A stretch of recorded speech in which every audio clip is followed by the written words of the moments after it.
heart of America, the nation's #1 liberal voice, where truth and common sense rule. This is the Ed Schultz Show, where America comes to talk. Now, live from the studio at 30 Rock in New York, Ed Schultz. Thank you, Americans, for being right here. Let it rip at 1-877-934-6833. I'm all about it if you're about it. And, of course, you can follow me on Twitter at We Got Ed and at Ed Joe. Let's go to Robert in Charlotte. He'll start out this hour on the program. I got an open line. Robert, good to have you with us. Yes, sir. I really enjoy your show. Thank you. And yes, sir. And I wanted to address the Keystone XL debate by kind of taking it out of very specific arguments back and forth we've been making and to put it in more of a historical lens. In 2014, I think it's just inappropriate for us to still be doing the same thing we've been doing for decades, digging something out of the ground. When we have alternatives which are viable, green energy, green fuel is not the fuel or energy of the future. That is propaganda. And I think we all need to stop validating and not only subsidizing these fuels with our money, but also with our concept of what is practical and applicable for our daily and social needs. The electric car was invented in the 1830s. The hybrid car was invented in 1912. We're not only standing still, we're actually moving backwards by even engaging something like Keystone XL as a viable option. And like you, I am pro-labor.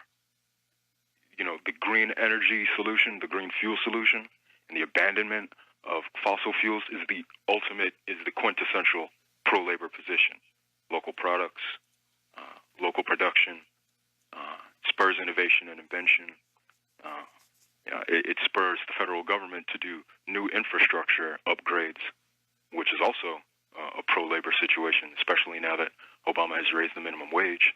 And it also decentralizes these utilities which we depend on, so that if Exxon gets an attitude or if OPEC suddenly isn't cooperating with us, that we don't just lose out on our infrastructure, our fuel and electricity.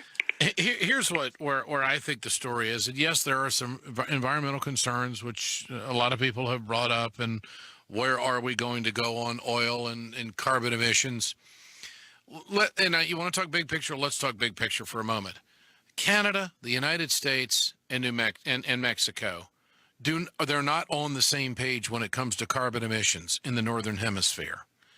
We don't have a hemispheric standard where we're going to lead the world on what's going to happen with carbon emissions. This country does this country does this country does that.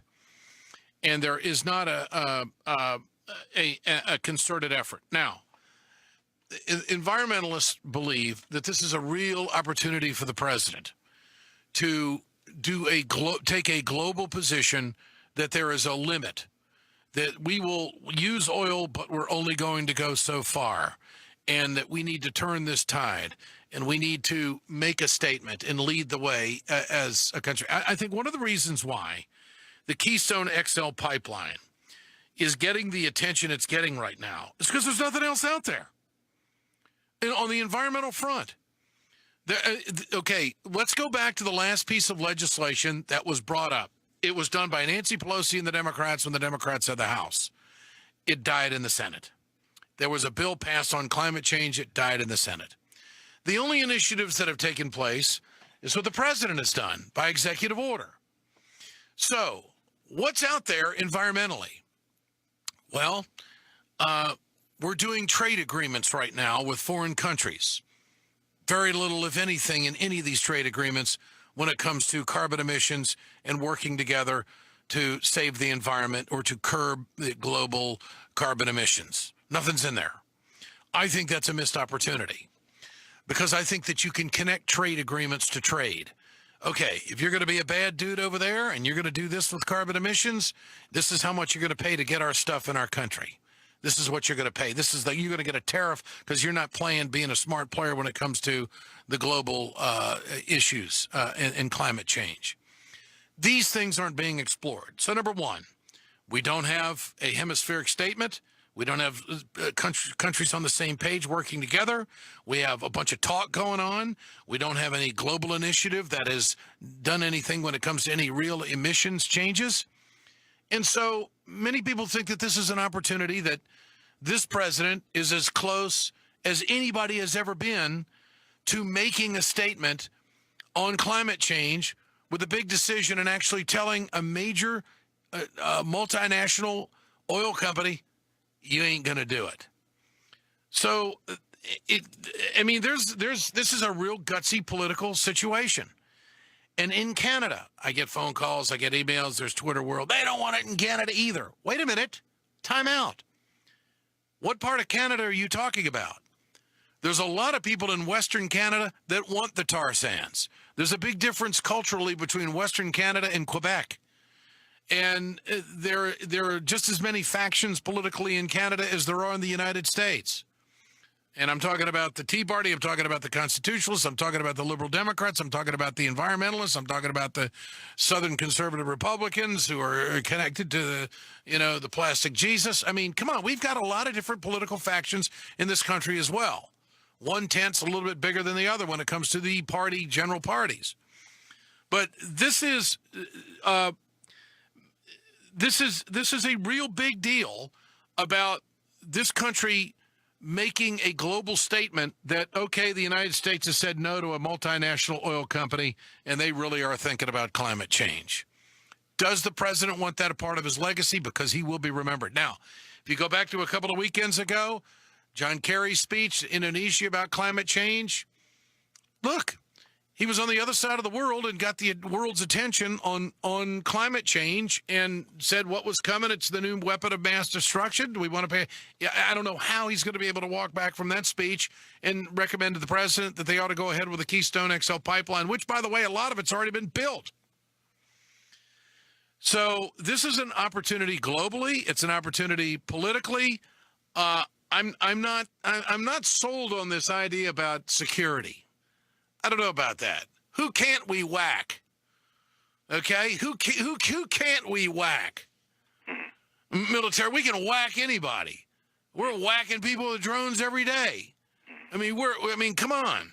What do you mean it's a global security? Hell, we got the best technology militarily than anybody. We can whack anybody. Of course they're going to do business with us on oil. It might cost a little bit more for a while, but believe me, nobody wants to piss off the United States. So, it's the Canadians. They're going to get that oil out of the ground. That's an absolute. They're going to get that oil out of the ground. There's no American environmental groups that are going to keep the Canadians from cultivating that oil. Your call, Robert. Well, on the subject of who can and cannot be whacked and whether or not we can be attacked, we are collectively. And this is not just a figure of speech. We are all of us looking down the barrel of a gun, and that gun is anthropogenic climate destabilization. We simply cannot continue with this lifestyle of using petroleum products. Okay. I'm the co-founder of a nonprofit, an environmental nonprofit, the Angel Initiative nonprofit organization.